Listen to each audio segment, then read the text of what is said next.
lot of good news to report, and you'll be hearing about it. Probably not now, but you'll be hearing about it. We've had some good things coming out of the many war zones that were created by Biden and a group of incompetent people. But I think we have some pretty good news. We'll talk about that later or tomorrow. Any questions? Any plans to speak with President Xi this week? No plans to speak to him, but China and our people are talking about different things. Why did you decide to call out of the position as a national security advisor? I actually think it's a higher position. I want to know that too. I think it's an upgrade. I think moving up there is an upgrade. So when you were in the News Nation town hall, you said that you didn't make any mistakes in your personal workings. Was appointed by the walls as your national security advisor? No, it's irrelevant. It's not a mistake or not a mistake. It's not a big deal. So what He was fine, and where he is, he'll do a good job. What made you lose I don't confidence? consider that. I didn't lose confidence in him. So what was the, Why did I lose confidence? He's going to the United Nations. To me, I think it's personally, if I had a choice for myself of doing, I'd rather have that job than the other. Did he resign on his own, or did you? He didn't resign. I just moved him. There's no resignation. You people are so bad. What's your You're trying to make a big deal out of something. You are so bad. What's your That's why nobody watches you anymore. Who are you with? Mr. President? Who are you with? I'm with You with who? First TV. First. I didn't know there was such a thing. Mr. President, Mr. President. Any trade deals coming this week? It could very well be. Can you tell us more about them? Nobody understands. We're negotiating with many countries. But at the end of this, I'll set my own deals because I set the deal. They don't set the deal. I set the deal. They've been ripping us off for years. I set the deal. sir, Every country, almost without fail, friend and foe, has been ripping us off for years. So we're meeting with almost all of them, including China. And at the end, I'm setting the deal. They keep saying, when are you going to... This is not like a big deal that's going to be signed. In some cases, we'll sign. But we don't have to have signed. I'm going to be setting the deal. I'll be setting a tariff. You keep asking the same question. When will you agree? It's up to me. It's not up to them. It's up to me. Now, they don't have to deal with us, which is okay because we lost... Under Biden, we were losing $5 billion a day. Think of it. $5 billion a day. Now we're not dealing with China at all because the tariff's so high that they basically can't deal. And because of that, we're saving billions of dollars, But and I'm not saying this to be a wise guy with you, to be mean. I don't want to be mean to you. You're a good professional. But you do keep asking me that same question. It's not like we're going to sit down in an ivory room and we're going to he's going to say, there'll be some of that, very little. I don't see a lot of it. At some point in the next 2 weeks or 3 weeks, I'm going to be setting the deal. I'm going to say that such and such a country has had a tremendous trade surplus their way with us. They've taken advantage of us in various ways. And we fully understand what they were doing. We were being led by people that were not very smart. They were able to be taken advantage of. But I can't be taken advantage of. So at a certain point, I'll be just setting a certain tariff number. President So Trump, what's your on PEPFAR, sir? Say it. On PEPFAR, AIDS treatment in Africa, there's a waiver in place, but people are saying, my colleagues, that they're still not getting medicines. And you had AIDS. Well, that shouldn't be happening. But the other thing, other countries should be helping us with that. And I'm a big fan of getting that solved. But, we're the only country. Where is France? Where is Germany? Where are these other countries? Nobody does anything but the United States. And we spend, billions and billions of dollars. So they should be helping also. But as you know, we did a waiver. You know that, right? Right, but Mr. there's President, Well, I can't help that because if we did a waiver, then you have to get your people to act properly on the waiver. But I do ask, why are we the only country doing it? Mr. President, what's your timeline on the rest of your judicial nominations, and what's your criteria when you're picking judges? Which nominations? The future judicial nominations for the federal judge positions. Well, we're putting them in rapidly. We're trying to get very good ones. I mean, we need judges that are not going to be demanding trials for every single illegal immigrant. We have millions of people that have come in here illegally, and we can't have a trial for every single person. That would be millions of trials. The people elected me in a landslide with we won every swing state, we won everything there is to win by big numbers. Not only swing state, we won the popular vote by millions of votes.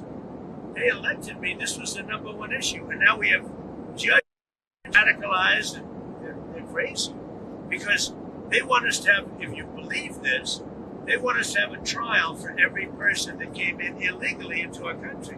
So they come into our country illegally, and then we're supposed to take weeks, I guess, and months to have a trial on every criminal, and we have murderers all over the country.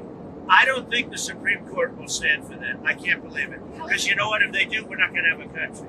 How will you make sure that Go ahead. How will you make sure that the judges that you appoint are different than that? All you can do is do the best you can. You know, you try and appoint the best people to being judges or anything else that you appoint. But so far, you've been very disappointed with the decisions that come out, and mostly from the people appointed by others than me.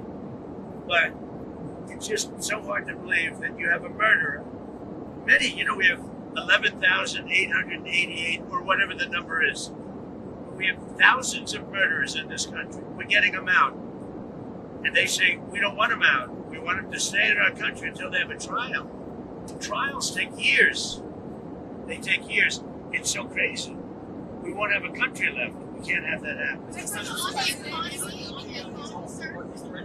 Who are you with? The Wall Street Journal. That's what I'm doing. You people treat us so bad. Wall Street Journal has truly gone to hell. Go ahead. It's a rotten newspaper. You hear me when I said it's a rotten newspaper? Are there any updates and thoughts on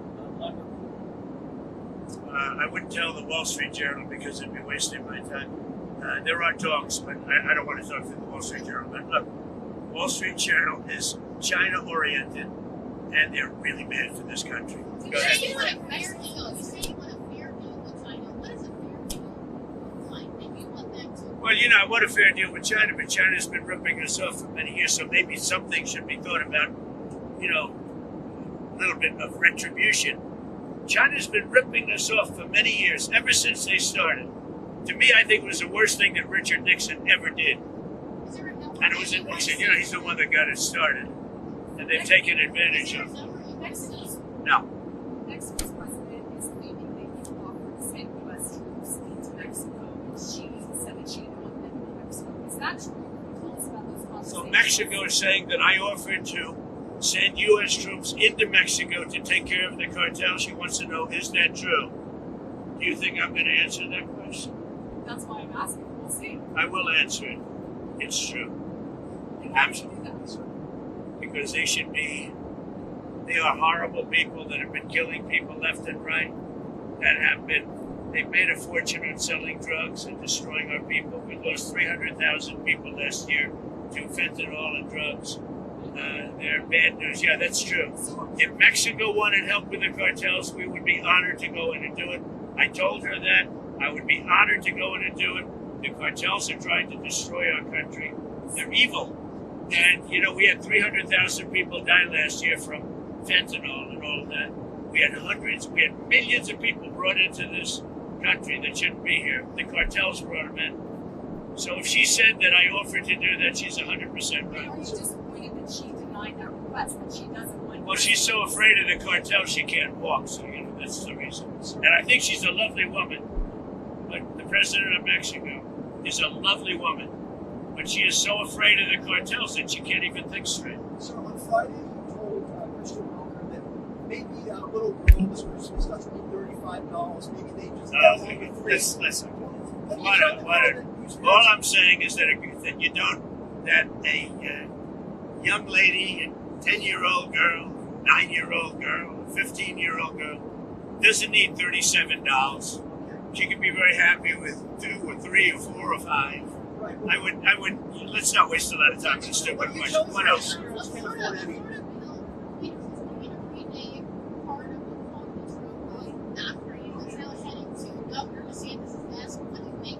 Well, if that, I don't know about it, but I'm honored if that's the case. If they're going to name a road after me, if that's the case, I'm honored. Thank you. Sir, Go ahead. Who are you considering to be your more permanent national security advisor? Well, I have a lot of people that want the job, I can tell you. It's, a lot of people say it really works in with what Marco's doing. But we have a lot of people. I'm going to be naming somebody, but we will What's make the it. timeline on that? I would say within 6 months. Like, When what is is it it? He would do the job permanently, but I think it's, it's an appropriate job. Are you He's considering good. Stephen Miller? Are you considering Stephen Miller for that? Stephen Miller's at the top of the totem pole. I mean, I think he sort of indirectly already has that job. You understand?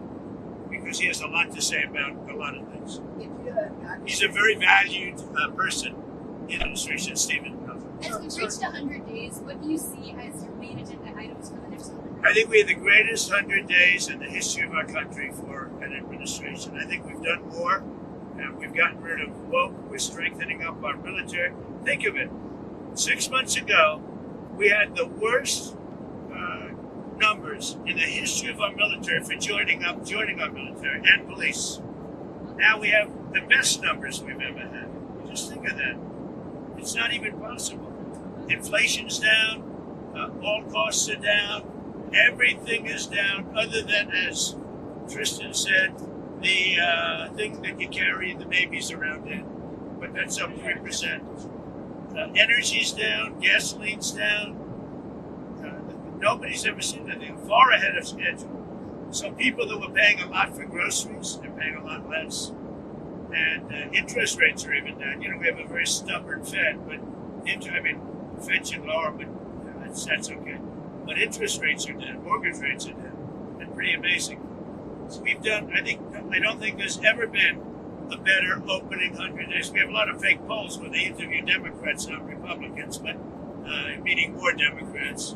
I had a pollster that said to me, a legitimate pollster, John McLaughlin, top person. He said he's never seen polls that were so fake before, where they overweight the Democrats.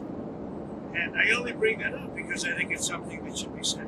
It's a shame how dishonest the media is. The media is corrupt and they're dishonest, and they're so bad for our country.